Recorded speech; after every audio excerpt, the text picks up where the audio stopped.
Hey guys, how you doing? Jeff here, and today, well, Amy Coney Barrett was elevated and sworn in yesterday, and of course, the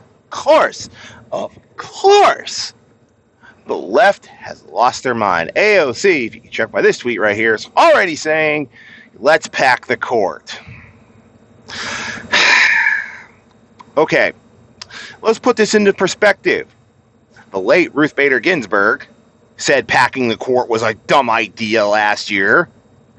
Joe Biden in 2005, while reviewing the 1937 Democratic House and Senate, who basically told FDR when he wanted to do that it was a bad idea. So Ruth Bader Ginsburg, the current presidential candidate, Joe Biden, and the Democratic majority in 1937 when FDR wanted to pull this stunt have all said it's a dumb idea.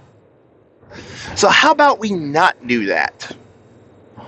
But, of course, the obligatory, oh my God, Roe v. Wade is under attack. Oh my God, what do we do? She's going to destroy it. No, she's not.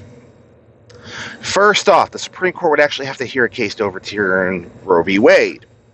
You all had this hysterical reaction when Kavanaugh was elevated. And Kavanaugh voted with Roberts and the liberals, including Ruth RGB herself, and refused to even hear the case in a 6-3 decision. You really think Kavanaugh and Roberts have suddenly changed your mind just because Barrett got elevated to the bench? No! So, for all of you leftists out there screeching that Roe v. Wade is somehow going to be magically overturned, no, it's not. And if you bother listening to what the woman had to say during her interviews, Barrett herself even said, the precedent is set. I am not going to go against it. So, all of you screeching, you are screeching to much ado about nothing and gaslighting like usual because you're scared shitless because your way isn't being implemented and, the far left has not taken over the Supreme Court. Long may it stay that way. Now, moving right along to something else, kind of as an aside. To all of you who screech bloody fucking murder over the fact that Roe v. Wade might in some way be overturned. You know what I don't understand? And this is something that boggles my mind. And I've said before, I think it was an oversight of the court that came down with Roe v. Wade. For all of you screeching leftists, have you not bothered reading the Constitution? Because there's already a constitutional amendment in place right now in the Bill of Rights, first 10 amendments. That could, and I'm not any constitutional lawyer, you'd have to ask, but I'm pretty sure it could be argued that the 9th Amendment of the Constitution already protects abortion. It could be argued for that. Why no one has argued that, I will never fucking understand, but you leftists like to think with your emotions and not with your brains. But maybe somewhere out there's a leftist with a working functional brain who actually has the money because A, I don't have the time, B, I don't have the money, and C, I don't really give a shit if you all. I just figured this out on my own, and it took me 30 seconds of reading the Constitution, fundamentally understanding what the 9th Amendment actually says and what it means, and going, why? Okay, you people, boy, you think with your emotions, not your brains. But what do I know? But let's go back to packing the court. And I'm going to use just some guy, because he is just some guy. And his point of thinking more than one step ahead. Yes, he said that to me once. While I didn't like the fact, I did so, and he was right. Just some guy, I freely admit this, you were right. Still doesn't mean I like pedophiles, and I never will. He ain't changing me on that, though I don't think you mean to anyways. But let's think a step ahead with packing the court. And this was somebody who was like, we need 20 or 30 Supreme Court justices. And I was like, why?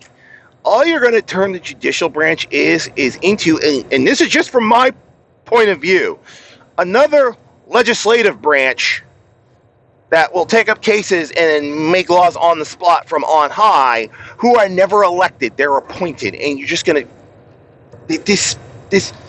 the logical people in the Democratic Party, the more moderate people, and independents like me are looking at it as this will never end. I mean, what's to say, Democrats, that you seem like you're magically going to win, which I don't think you are, especially in the early voting when it comes to the Senate races. I think the Republicans are going to retain the Senate at a minimum, if nothing else. Even if they lose the presidency, they're going to retain the Senate. And I think they're going to do so handily, if not pick up a seat. That's been my prediction the entire long. I think they're going to push to 54 seats. But you get the presidency. So what? McConnell's going to sit there and look at Biden or Kamala Harris, if Biden should die or something like that, and go, I don't give a shit how many justices you put up. We're not taking it up. Bite me. But what's to stop? Let's say Trump does get reelected, and I'm giving him pretty good likelihood. I'm giving him a little bit better than 50-50. I think it's 60-40 in Trump's favor right now. That's just my point of view. But what's to stop Trump and McConnell from doing the exact same thing, Democrats? You're not thinking far enough ahead. Think more than one step ahead, like a boy, just some guy would tell you. Think more than one step ahead. This is a bad idea. In fact, I am in favor of a constitutional amendment limiting the judge, the Supreme Court to 9. Period. So anyways, those are my thoughts on Amy Coney Barrett being appointed, the left losing their rabid mind, my thoughts on packing the Supreme Court, and, well, an offhand chances of what I think the Democrats are going to be in this election. But anyways, I'm Jeff. Catch you next time.